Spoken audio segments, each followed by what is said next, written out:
약자의 동반자 인생성형가 정용기입니다. 안녕하십니까.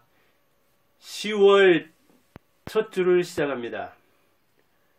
제가 88년에 결혼했습니다. 10월입니다. 이제 33주년을 넘기고 34년 차가 되었습니다. 결혼 34년 차. 자, 지난 시간에는 남녀가 우리나라에서 같이 살려면 따로따로 독립한 남자가 만나서 여자가 만나서 서로 존중해주면서 상생하는 인생을 살아야 된다 그랬는데, 따로 사는 것도 괜찮죠. 요즘은 1인 가구, 그 밖에 뭐 요새는 동성결혼도 하고 그러긴 하지만 대체로는 남녀가 결혼하죠. 그래서 오늘은 왜 남자와 여자는 결혼하는가, 그 이야기를 제 경험을 일반화할 건 아니지만 대체로 한번 생각해서 말해보고자 합니다. 행복하려고 하죠. 누구든지 혼자 사는 사람이든 둘이 사는 사람이든 인생의 목표를 행복에 두는데, 특히 결혼해서는 혼자 사는 것보다 더 행복하려고, 남녀는 이른바 옛날로부터 이야기를 하잖아요. 음양오행이라 해가지고, 음양이란 게 뭡니까? 달, 해, 그 다음 오행, 월, 화, 수, 목, 금, 그 다음에 토, 일, 여기 음양오행이 들어있는 겁니다. 그래서 결혼에서도 이런 걸 따진다고 하는 거죠. 궁합이 맞냐 안 맞냐 하는 게 그런 겁니다. 나무가 있고 불이 있으면 뭘 태우느니, 나무가 있는데 물이 있으면 살리느니 해서, 살리는 건 생, 그러죠. 죽이는 건 극, 그러는 겁니다. 그래서 상극이냐 상생이냐를 이야기하는데, 결혼한다는 것은 바로 서로 살리는, 시너지 효과를 내는, 행복하려고 하는 목표를 두고 있는 거죠. 사랑하니까. 남자는 그렇게 본질적으로 사랑하게 돼 있잖아요. 그래서 둘이 있는 것이 혼자 있는 것보다는 훨씬 안전하고 편안하고, 그러니까 고독에서 벗어나고 불안에서 벗어나려고 결혼한다는 이야기죠. 현실을 보면 결혼했다가 금방 헤어지고, 뭐 조론이다 또는 결혼 안식년이다, 그렇게 해서 여러가지 형태의 결혼이 나옵니다. 동성동본도 옛날에는 결혼을 금했는데, 지금은 그런 것 저런 걸 떠나서 결혼의 형태도 많이 변하고 그만큼 의미도 많이 변했습니다. 결혼해서 사는 형태도 다르지만 그 결혼 대상이 다르면서 결국은 행복하려고 만난 사람이 둘 사이에 현실을 보면 가장 살인이 많이 일어납니다. 살인사건의 4분의 1, 25% 정도는 부부간에 일어난다고 합니다. 특히 남자들이 범인입니다. 80%, 아까 25% 살인사건의 그 점유율이 그런데 부부간에, 그 중에도 또 남자가, 요즘은 이제 이게 달라져서 여자들이 정당방위를 한다든가 아니면 적극적인 살인을 하는 수도 있기는 하지만, 의도적인, 대체로는 남자가 부인을 죽이는 살인이 많습니다. 이렇게 행복하려고 사는 사람들이 그렇게 불행하게 인생을 마감하게 되는 수가 많습니다. 그 다음에 이제 종족시, 그런 이야기 하죠.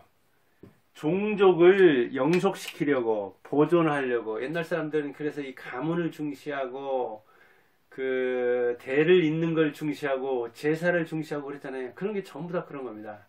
지금 사람들은 남자와 여자가 만나는 것 자체가 다른 데서 온 사람이니까, 뭐 화성에서 온 남자니 뭐 금성에서 온 여자니, 반대로 금성에서 온 남자니 뭐 화성에서 온 여자니 해가지고 다른 행성에서 온 남녀 같으니까 서로 조심하면서 서로 배려하면서 사랑하면서 살아야 된다. 요즘 사람이야 그러지만, 옛날에는 이 남녀는 유별한 거고, 남존여비, 남자는 높고 여자는 낮고, 이렇게 상하 개념으로 박아가지고 마치 여자는 씨바지처럼 종족을 보존하는 사람으로서 아이를 잘 낳고 그 다음에 아이를 잘 기르는, 가르치는 그런 사람을 좋게 봤죠. 그래서 옛날에는 그 보름달 같이 생기고 예, 그 골반도 크고 아이를 낳는 게 옛날에는 목숨을 거는 일이었거든요. 그런 차원에서 예, 생각했던 겁니다. 그런데 지금 사람들은 미적 차원에서 보죠. 남녀를 미적 차원에서 만나잖아요. 그래서 아이를 낳는 것, 그거보다도 아이를 키우는 것, 그거보다도 평소에 보기 좋은, 그러니까 아이도 적게 낳지만 그렇게 배우자에 대한 대상이 달라져. 그리고 여자가 볼 때는 남자는 역시 뭐니 해도 능력이 있어야 된다. 머니를 잘 벌어와야 한다. 이렇게 생각하는 거죠.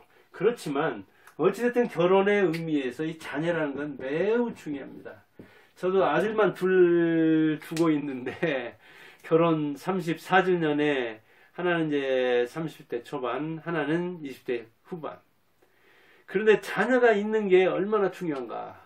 자, 행복하려고 하려고 하는데, 사랑한다고 하는데, 우리가 어떤 성관계를 맺는 거, 그것도 행복 총량의 법칙으로 따지면, 아이 키우는 것이 훨씬 더, 남녀의 사랑보다도, 육체적 관계보다도 총량이 더 크다 이야기하는 사람들이 많습니다. 심리학에서. 왜 그러냐?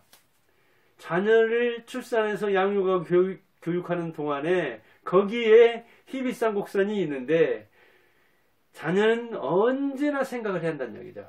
성적 쾌락은 그냥 일시적으로 솟았다가 바로 가라앉지만 자녀 문제는 죽을 때까지 긴장관계를 놓지도 못하고 기대를 놓지도 못하고 거기에서 오는 어떤 뿌듯함, 자기 복제품, 자기의 후대, 그것이 주는 기쁨이 은은하기는 하지만 평생 지속되기 때문에 성적 관계에서 오는 그런 행복보다도 자녀를 양육하면서 얻는 행복의 총량이 훨씬 많다고 이야기합니다.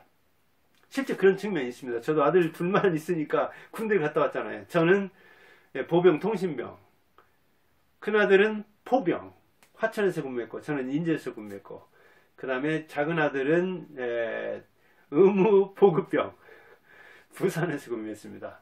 자, 3부자만 해도 이렇게 다르잖아요. 포병, 보병, 의무보급병. 그리고 그 면회를 하면서 군대에서 있었던 것만 해도, 큰아들만 해도 면회를 하려고 했는데 어쩌다 보니까 이게 면회가 안 됐어요. 근데 2010년에 연평도 그 포격전이 일어났잖아요. 거기서 해서 우리나라에서도 반격을 했잖아요. 그런데 그때 이제 거의 저녁이 멀지 않았습니다.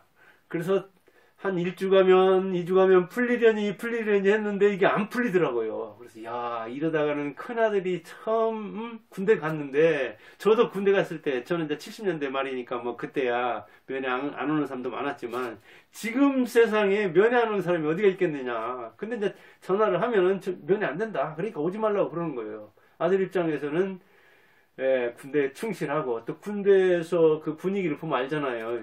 요즘 같은 세상에 어떤 미친놈이 면회를 가느냐. 그런데 이제 못 간다, 이거.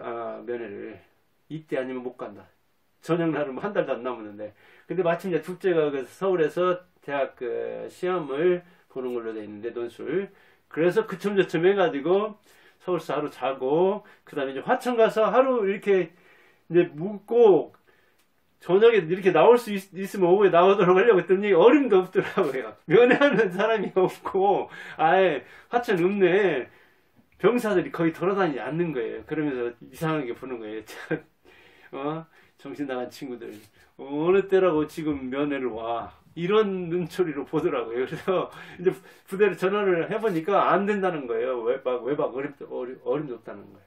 그리고 민통선 해가지고 민간인은 통제를 하면서 거기 군 뭐 휴게소가 있더라고요. 휴양소가. 근데 거기 들어가서 이제 군대 전화를 이렇게 하니까 그 다음날 해야 한다는 거예요. 그래서 할 수 없이 내려와가지고 화천에서 셋이 자고 하더라고. 부부가 자고, 그 다음에 이제 가가지고 또 전화를 했더니 이 당직서관이 있는데 휴일이니까 안 된다는 거예요. 그래서 막 사장님이 매달리고 어떻게 지금 할 수 없느냐. 우리가 전주에서부터 저 멀리서 올라왔다. 하루 자고 이렇게 면회하려고 하는데 잠깐이라도. 그랬더니 그러면 당직서관이 연대로도 보고하고 뭐 이렇게 사단까지 이렇게 보고해서 그 허락이 떨어져야지. 지금 모든 게 다 금지되어 있는데 안 된다고 그러더라고요.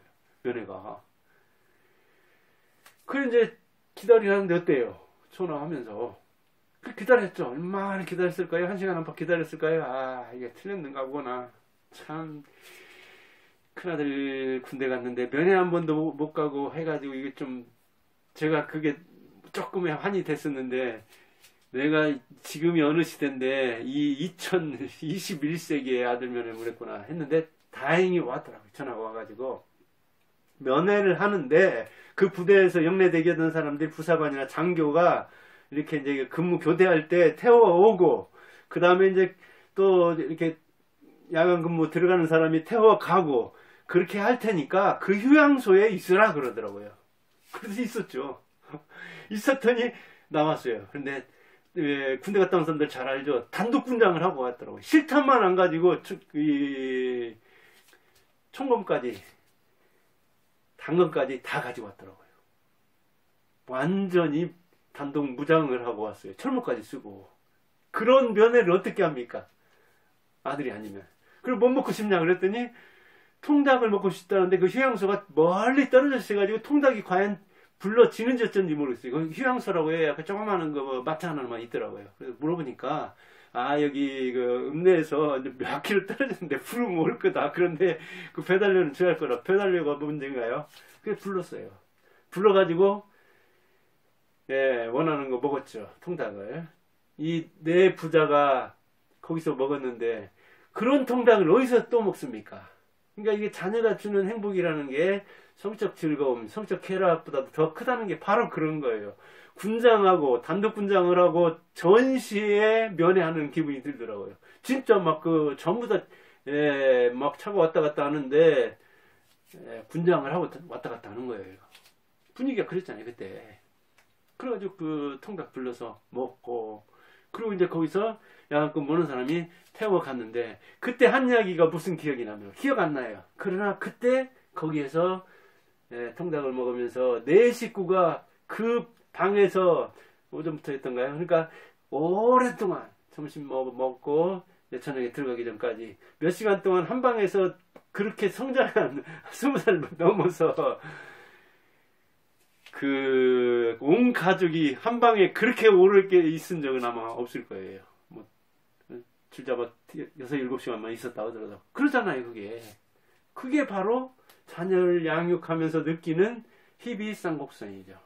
그러니까 이 군대에서 휴가 하나만 가지고 본다 하더라도 그런 어떤 가족사가 있는 거잖아요. 그러니까 우리가 종족을 보존하면서 종족을 영속시키면서 얻는 그 기쁨이 자녀를 키우는데 드는 비용 문제, 고생 이런 걸 생각해서 그러는 건데 자기 복제품이 자기의 최고의 명작이 이 세상에 자기를 이어서 또 다른 유전자를 퍼뜨리면서 남는다는 거 이거 대단한 거잖아요. 그러니까 그렇게 해서 우리 우주가 지금까지 굴러온 거잖아요.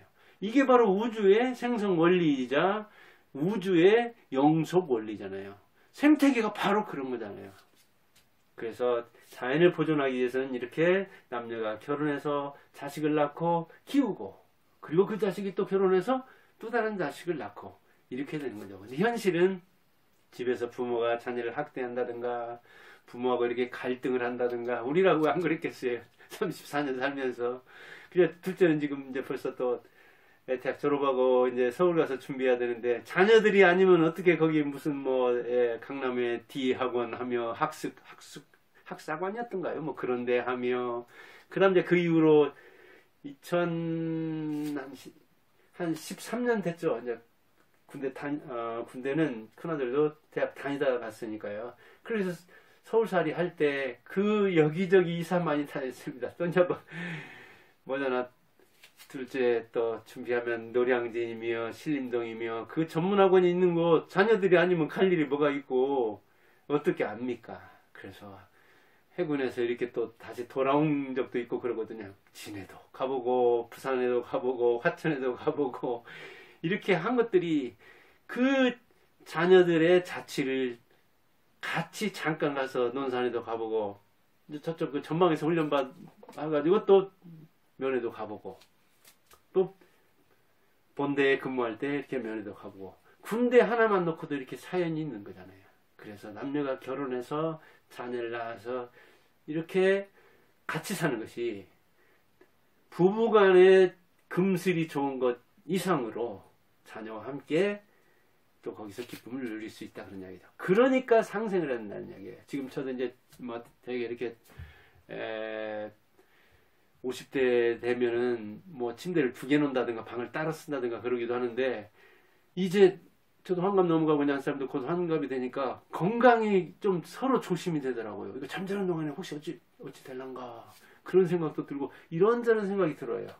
그렇다면 건강 문제, 경제 문제, 이 코로나19 시기에 이 위기, 신체적인 위기, 경제적인 위기, 여러 가지 그 뭐랄까요 어려움을 겪잖아요. 거기에서 역시 서로 살리는 그런 작용을 하는 거죠. 서로 살린다는 게 이제 참 중요하죠. 서로 못 잡아먹어서 한인 부부들도 참 많고 이혼하는 사람이 그렇게 많잖아요. 어찌 보면 그 이야기는 뭐예요? 서로 기대를 하는데 그 기대를 채워주기는커녕 실망을 시킨다는 이야기잖아요.